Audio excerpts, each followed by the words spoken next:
എല്ലാവർക്കും എൻ്റെ പുതിയൊരു വീഡിയോയിലേക്ക് സ്വാഗതം. ഇന്ന് ഞാനിവിടെ ഉണക്കക്കപ്പ കൊണ്ടുള്ള സ്നാക്സാണ് ഉണ്ടാക്കുന്നത്. അതിനുവേണ്ടി കപ്പ ഒരേ കനത്തിലരിഞ്ഞ് വെള്ളം തിളപ്പിച്ച് കുഴയാതെ തന്നെ വേവിച്ചെടുക്കണം. അപ്പോൾ ഇതിൻ്റെ കട്ടൊക്കെ പോവും. അതിനുശേഷം വെയിലത്ത് വെക്കണം. 3-4 ദിവസം നന്നായി ഇതുപോലെ ഒടിയണ ഭാഗത്തിന് ഉണക്കി വെച്ചാൽ നമുക്ക് 1 വർഷം വരെ കേടുകൂടാതെ ഇരിക്കും. അങ്ങനെ ഉണങ്ങി വെച്ച കപ്പയാണിത്.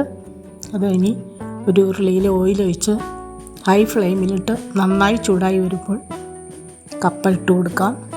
ഒരു പകുതി വേകാവുമ്പോൾ മീഡിയം ഫ്ലെയിമിലിട്ടാൽ മതി.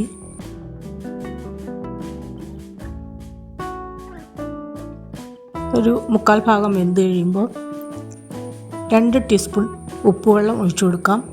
ഉപ്പ് വെള്ളത്തിൽ കലക്കി അതാണ് ഒഴിച്ചു കൊടുക്കുന്നത്. ഇതുപോലെ സൗണ്ട് കേട്ട് വരുമ്പോൾ നമുക്കറിയാം കപ്പ മൂത്തു എന്ന്. നന്നായി മുരിഞ്ഞു വന്നിട്ടുണ്ട്. ഉപ്പേരി ഇവിടെ റെഡിയായി. ഇനി ഒരു ടിഷ്യൂ പേപ്പറിലേക്ക് മാറ്റാം.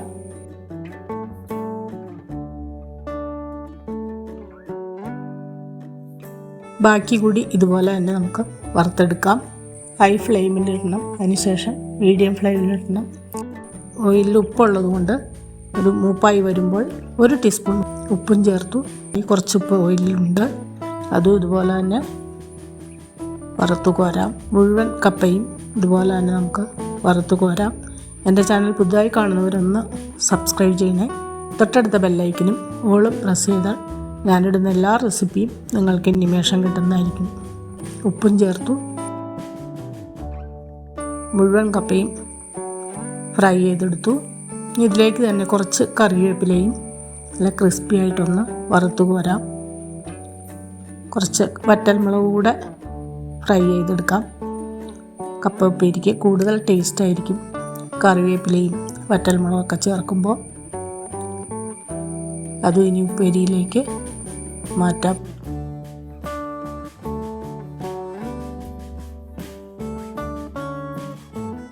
കണ്ടോ, കപ്പയൊക്കെ നന്നായിട്ട് പൊളച്ച് വന്നിട്ടുണ്ട്. ടേസ്റ്റിയായ ഉണക്കക്കപ്പ ഉപ്പേരി ഇവിടെ റെഡിയായി. നമ്മൾ കടയിൽ നിന്ന് വാങ്ങുന്നത് പോലെ തന്നെ ഉള്ള ഉപ്പേരിയാണ്.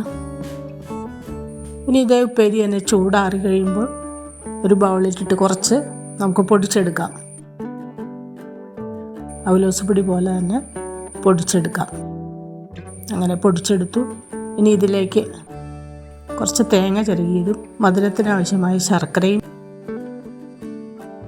4 ഏലക്കായും ചേർത്തു. 1/4 ടീസ്പൂൺ ജീരകവും ചേർത്തു. ഒന്നുകൂടി ഒന്ന് കറക്കിയെടുക്കാം. അതും ഒരു ബൗളിലേക്ക് മാറ്റാം. ഇത് ഇങ്ങനെ തന്നെ കഴിക്കാവുന്നതാണ്. നല്ല ടേസ്റ്റിയായ അവലോസ് പൊടിയും റെഡിയായി. കുട്ടികൾക്കൊക്കെ ഇത് ഉണ്ടയാക്കി കൊടുക്കാവുന്നതാണ്. ഇതുപോലെ തന്നെ ഒന്ന് ഉരുട്ടി വെച്ച് പ്ലേറ്റിൽ വെച്ച് കൊടുത്താൽ മതി. ഇപ്പോൾ ഉണക്കക്കപ്പ കൊണ്ട് 3 തരം സ്നാക്സ് ഇവിടെ റെഡിയായി. വൈകിട്ട് ചായക്ക്, കട്ടൻ ചായയുടെ കൂടെ കഴിക്കാൻ പറ്റിയ സ്നാക്സാണ്. ഒരു ഉണ്ട ഞാനൊന്ന് പൊട്ടിച്ച് കാണിക്കാം. കപ്പ കൊണ്ടാണെന്ന് പറയുകയില്ല, അവലോസ് പൊടി കൊണ്ട് ഉണ്ടാക്കുന്ന പോലെ തന്നെയുണ്ട്. നിങ്ങളും ഇതുപോലെ ഒന്ന് ട്രൈ ചെയ്യുക. ഇനി പുതിയൊരു വീഡിയോ ആയിട്ട് വരുന്നവരെ ബൈ.